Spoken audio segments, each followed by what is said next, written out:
isang world-class stadium ang magsisilbing susi ng bansa upang makabuo ng mga Filipino elite athletes na posibleng tingalain balang araw ng bilang Olympians. Kung saan ito, alamin sa report ni teammate Bernadette Tinoy.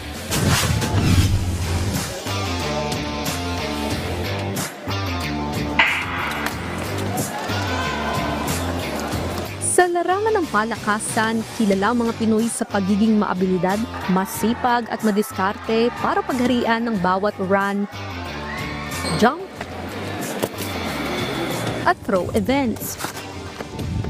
Ilan naman sa kailangan ng bawat atletang malawak at maayos na pasilidad. At noong 2018 nga nang simulang itayo ang New Clark City Stadium sa Capas, Tarlac, na natapos naman noong 2019 bilang paghahanda ng bansa sa Southeast Asian Games. Aabot sa 20,000 katao ang seating capacity ng nasabing stadium, kaya naman ito rin ang natatanging International Association of Athletics Federation o IAAF Certified Athletic Stadium sa Pilipinas. At sa kauna-unahang pagkakataon, idinaos din sa stadium ang prestihiyosong Philippine Athletics Championships 2025. Very happy and to be able to utilize this world-class facility. As I said, the last big athletics event that happened here at the New Clark City was sometime in 2019, the Southeast Asian Games. You know, this area is very extremely suitable for a big athletics or track and field event because it also has accommodations. It has accommodations. In fact,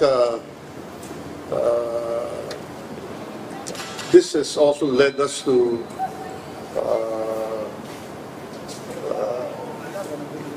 most likely or most probably utilizing the facilities as a training camp prior to the Southeast Asian Games.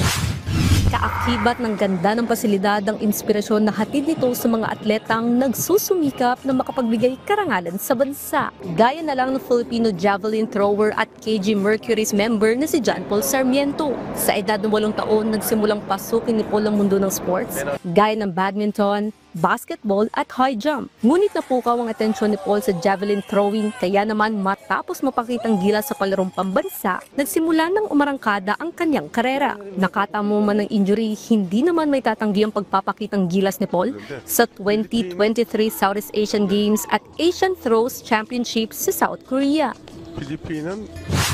Training ka lang, magtyaga ka lang, and focus ka lang sa pangarap mo.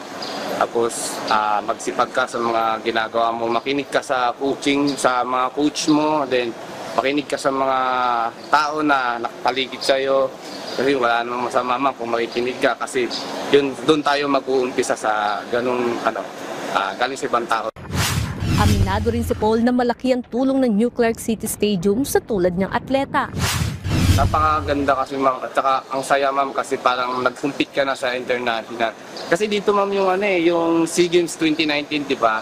So ang saya kasi sa pakiramdam kasi may mga nag-compete na galing ibang bansa, may mga sumali.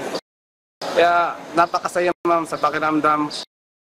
At least makikita mo sa kanila yung yung saya na sabi nila, saya ko Kuya Paul kasi may mga nakasabayan ako na mga foreigner na nag-compete na ibang bansa.